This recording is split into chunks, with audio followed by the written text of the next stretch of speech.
Brasil está prestes a ter a sua Constituição Federal da Internet, o tão famoso Marco Civil, que foi aprovado no Congresso Nacional e agora recebe emendas no Senado.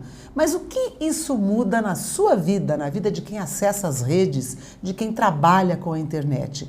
Para falar sobre isso, nada mais, nada menos do que o meu querido José Milagre, que é advogado especializado em direito digital. Muito obrigada mais uma vez pela sua presença aqui, meu bem. Obrigado, Tânia, uma honra sempre. Este é o José Milagre com 20 quilos a menos, mas tem mais ainda. Ó, um menino de força, viu? Um menino realmente de muita força de vontade. Bom, Business entrando no ar, muito obrigada pela sua audiência. Se você não conseguir assistir aqui pelo canal 27 da NET, já sabe, www.redetvshop.com. Canal 27 da NET, onde você encontra as melhores ofertas 24 horas, tanto para você que compra, como para você que vende. Zé, vamos começar falando então. O Marco Civil vem sendo discutido desde 2009. Ele é proposta de origem de abaixo-assinado ou não? Quase isso, né? O Marco Civil da Internet, ele surge em 2009 de uma iniciativa legislativa por parte do Ministério da Justiça e algumas entidades diante da iminência que o Brasil experimentava de ter uma lei que criminalizaria a internet. Nós estávamos na iminência da aprovação, da votação da Lei Azeredo, do PL 84 de 99, que era uma lei que iria criminalizar determinadas condutas na internet. A sociedade reagiu a essa possibilidade e então lançou uma consulta pública no site Cultura Digital, que foi o Marco Civil. Ele teve duas fases, não é? A primeira fase foi em 2009 até meados de 2010, onde todos puderam participar, opinando sobre o que seria interessante garantir de direitos aos usuários na internet. Então essa foi a primeira fase do Marco Civil. Realmente ele começou como uma consulta pública, onde pessoas, entidades, organizações poderiam opinar sobre como nós gostaríamos que a internet fosse regulamentada. Bacana. Bom, ela foi aprovada no Congresso depois de muito tempo, né? São 2009, 9, 10, 11, 12, 13, 4 anos aí. Isso, tramitando. Na verdade, ela tramitou em forma de anteprojeto de 2009 até 2011, onde nós tivemos a possibilidade de oferecer subsídios. Qualquer um poderia entrar no site e, olha, eu gostaria que tivessem esses direitos. Tivemos uma série de contribuições. Nós fomos uma das 23 empresas que teve contribuição aceita para o Marco Civil, ou seja, redação, participando da redação. A primeira fase eram eixos temáticos, na segunda fase já era uma redação de um anteprojeto, não era nem um projeto de lei ainda, até que em 2011 esse anteprojeto foi encaminhado para a presidente, para a Dilma, e ela então ingressou com um projeto de lei no Congresso Nacional. Ah, porque tinha que partir do Executivo. Na verdade não, tinha muitos deputados querendo ser o pai do Marco Civil, né? Mas na verdade por ser uma secretaria do Ministério da Justiça, entendeu-se que esse projeto deveria ser de iniciativa do Executivo.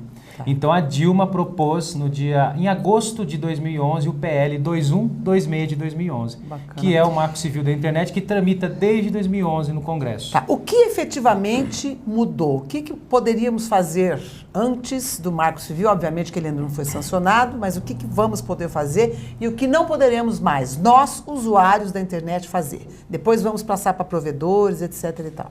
Interessante que o Marco Civil ele não vem para criminalizar. Ao contrário do que se pretendia, qualquer conduta poderia ser considerada criminosa e às vezes um cidadão de bem poderia ter lá sua liberdade cerceada. O Marco Civil ele é considerado, como você bem colocou, a Constituição da internet, porque ele vem trazer direitos para os usuários e deveres dos provedores, por parte dos provedores de acesso. Então ele não traz crimes, ele não traz penas, mas ele garante uma série de direitos a nós, usuários agora. Um direito que é muito interessante é o direito à privacidade, né? Se nós pararmos para pensar, embora a privacidade ela esteja prevista na Constituição Federal, nós não tínhamos nenhuma lei no Brasil até hoje, em pleno 2014, que garantisse caso a minha privacidade fosse violada na internet. Agora eu tenho. O Marco Civil ele assegura que aquele provedor de acesso ou de conteúdo que manipula os seus dados, ele tem que tomar um cuidado com o seu dado. Ele não pode ceder, fornecer, usar indevidamente. Mas se fornecer, ele vai ser criminalizado. Se fornecer, ele vai ser responsabilizado pelo Marco Civil. O Marco Civil é interessante porque aplicam-se as normas do Código de Defesa do Consumidor. Então você vai poder processar um provedor porque usou indevidamente os seus dados. Essa é uma garantia, um direito que o cidadão agora tem. O direito à privacidade, ele deixa de ser algo constitucional e passa a ter eficácia legal. Agora é um princípio para quem vai navegar na internet. Então se eu vou usar o WhatsApp, vou usar Facebook, vou usar qualquer software, é necessário que esse contrato esteja claro como esse provedor de serviço, como esse serviço vai usar os meus dados, e eu tenho direito de exclusão também. Eu falo, não quero que nenhum dado meu fique na posse mais desse serviço. Eu tenho direito, o provedor tem que limpar completamente suas informações na internet. É porque dizem que na internet, tudo que vai para a internet nunca mais sai, né? Exato, exato. Hoje nós não sabemos quantos dados, por exemplo, o Facebook tem de mim. Quantos dados? Quantas pesquisas, né? Tem pessoas que não anunciam na lista telefônica, mas tem 12 mil tweets. E esses 12 mil tweets, com certeza, traça o padrão dela, o que ela gosta, o que ela não gosta, se ela é evangélica, se ela é ateia, se ela, enfim, se ela é de um partido ou de outro. Essa informação hoje estão sendo vendidas, trocadas, negociadas. Você recebe marketing direcionado e isso é uma violação de privacidade. O que o cidadão poderia fazer? Nada. Com o Marco Civil agora ele tem uma garantia, ele pode processar o provedor e ganhar um dano moral, até mesmo material em face desse provedor. Essa questão da espionagem dos Estados Unidos em documentos oficiais brasileiros, por exemplo, isso já poderia, se nós tivéssemos já o Marco Civil vigorando, a postura da presidenta Dilma teria sido outra, mudou muito, foi bem interessante porque o Marco Civil... Foi depois Civil, disso que ela... exatamente. Que ela amoleceu. O Marco Civil estava em trâmite e aí, diante da espionagem americana, a Petrobras, a governo brasileiro, a Dilma tentou inserir um artigo no Marco Civil de urgência, aos 45 do segundo tempo, falando que todos os provedores que prestam serviços a brasileiros deveriam manter seus servidores no Brasil. Logicamente que isso não prosperou, né? Ou seja, como que o Google, o Facebook vão criar servidores aqui. Todos os nossos dados, quando eu entro no Facebook, estão lá nos Estados Unidos, em São Francisco. E foi uma pressão muito grande dos provedores, que o Brasil remava contra o mundo, possibilidade até de encerrar esses serviços no Brasil, então retirou-se do texto essa disposição que a Dilma tinha colocado para tentar garantir a segurança dos brasileiros. O que permaneceu no Marco Civil é: todos os provedores que são estrangeiros e que prestam serviços no Brasil não podem mais colocar no contrato que, caso haja um problema, aplicam-se as leis do país estrangeiro. Nossa, isso era uma... Isso é ótimo. Isso é ótimo, porque isso. se você... tem o Outlook.com, o WhatsApp. Alguém usou fotos, publicou fotos suas indevidas no WhatsApp. Aí você entrar com uma ação e falava, olha, sinto muito, lê os meus termos de serviço que você aceitou quando você criou a sua conta. Eu não estou sujeito à lei brasileira, estou sujeito à lei dos Estados Unidos. Isso mudou. Se o provedor presta serviço aqui, mesmo que ele coloque essa cláusula agora é nula, porque eu tenho uma disposição expressa no Marco Civil. Então você pode processar esse provedor aqui. Se ele ganha dinheiro no Brasil, mesmo sendo estrangeiro, ele também tem competência para responder pelas ações, caso ele seja demandado. Quer dizer, ele não vai desistir de trabalhar com o mercado brasileiro por conta do que ele ganha aqui, né? Não, de forma alguma, de forma alguma. Nós estamos só nivelando o Brasil em termos de privacidade, como já existe lá fora, na Europa. Para ele prestar serviço para a Europa, para o Google ir para a Europa, o Facebook para a Europa, eles têm que submeter a regras rígidas de privacidade, europeu. O europeu tem essa fissura por privacidade. O Brasil está começando a entender que privacidade é um direito importante. O brasileiro troca a privacidade por um brinde, né? Quer uma caneca? Quero. Deixa seu e-mail aí, né? E é bem por aí que acontece. Você troca a privacidade por um brinde. E isso está mudando agora. Então, simplesmente, eles estão atualizando para quê? Para que o brasileiro, caso seja violado, caso um crime seja cometido nesse serviço, ele possa processar aqui no Brasil. Aquela obrigação de tratar os dados no Brasil, de ter servidores aqui, foi tirada do Marco Civil. Então, isso sim ia causar um problema, mas foi tirada. A Dilma não conseguiu emplacar isso no Marco Civil, até porque o Marco Civil foi votado por votação simbólica e muitos pontos tiveram que ser retirados porque não agradava determinados segmentos. E vocês queriam que passasse? Foram mais de 7 adiamentos, né? Mais de 29 reuniões, 7 adiamentos. Se nós fôssemos contemplar tudo o que queriam, nós nunca teríamos um texto. Então todos convergiram no sentido de passar um texto básico, é o passo inicial. Falta muito ainda para a gente ter direitos, mas já é um passo inicial. Essa questão da lentidão da internet, como é que ficou isso daí? Excelente. No Marco Civil? Ficou constado expressamente, isso é um direito fundamental. Explica bem para a gente, assim, de uma maneira bem simplificada. De forma bem didática é isso hoje. Hoje você nunca tem internet constatada do jeito que é contratada. Se você vai hoje contratar uma internet de 10 mega, o máximo que o provedor garante é 1 mega. E se você tentar bater 10 mega, muitas vezes você não consegue essa velocidade. Ou seja, no Brasil hoje era uma bagunça. Te vendem algo que não corresponde à realidade.